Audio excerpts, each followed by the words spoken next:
Setelah melalui tahun yang cukup menantang sepanjang 2020, tahun 2021 membawa optimisme baru.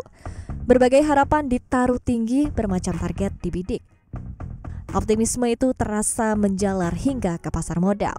Indeks harga saham gabungan menguat dan mampu menembus level 6.000 jelang akhir 2020. Level psikologis itu membawa pengaruh besar bagi investor bahwa ke depannya indeks bisa kembali ke level sebelum pandemi. Pada 24 Maret 2020, IHSG sempat terpuruk ke titik nadir terendahnya, 3.937. Inilah titik terendah yang disentuh IHSG setelah pada 2018 mampu mencetak titik tertinggi pada level 6.693. Kini pada 2021, investor seolah adu cepat agar tidak ketinggalan kereta untuk mengambil peluang penguatan IHSG. Pemerintah pun yakin IHSG bisa mencapai level 7.000.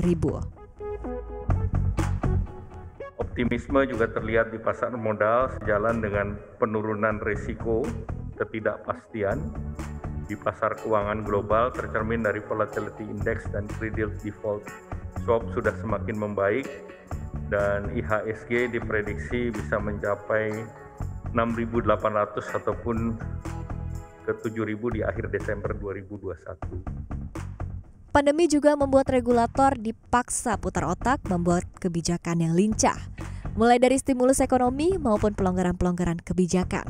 Semua itu dilakukan agar bisa bertahan dari pagebluk yang belum pernah dihadapi sebelumnya.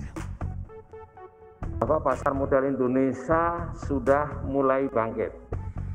Dalam membangun kredibilitas dan pendalaman pasar keuangan atau pasar modal ini kita lakukan berbagai kebijakan baru yang untuk mempercepat bagaimana investor lebih banyak dan bagaimana masyarakat UMKM yang raising fund melalui pasar modal lebih banyak.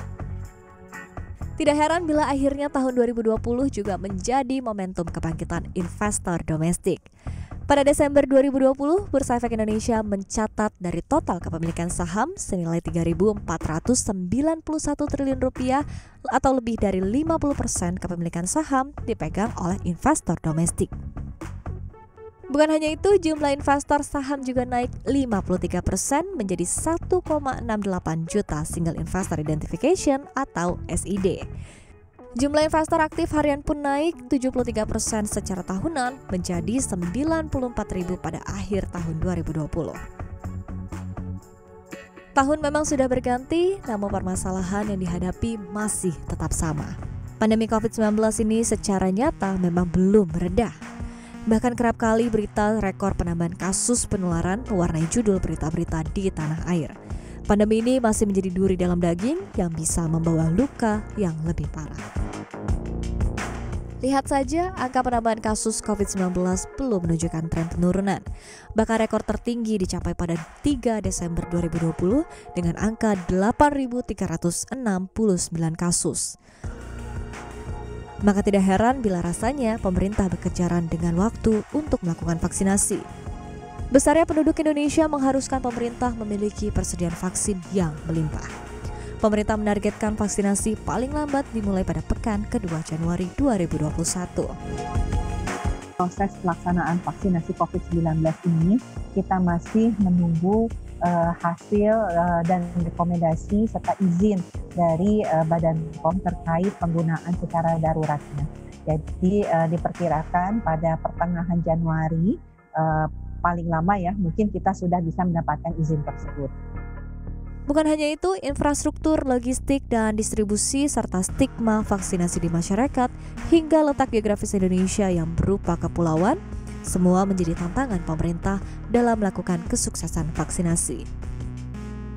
Bila semua tantangan tersebut dapat terjawab dengan baik, maka IHSG pun diproyeksi bisa melesat lebih tinggi. Itu berjalan lancar sesuai jadwal, saya pikir target 6.500 itu bukan sesuatu yang mustahil ya, bahkan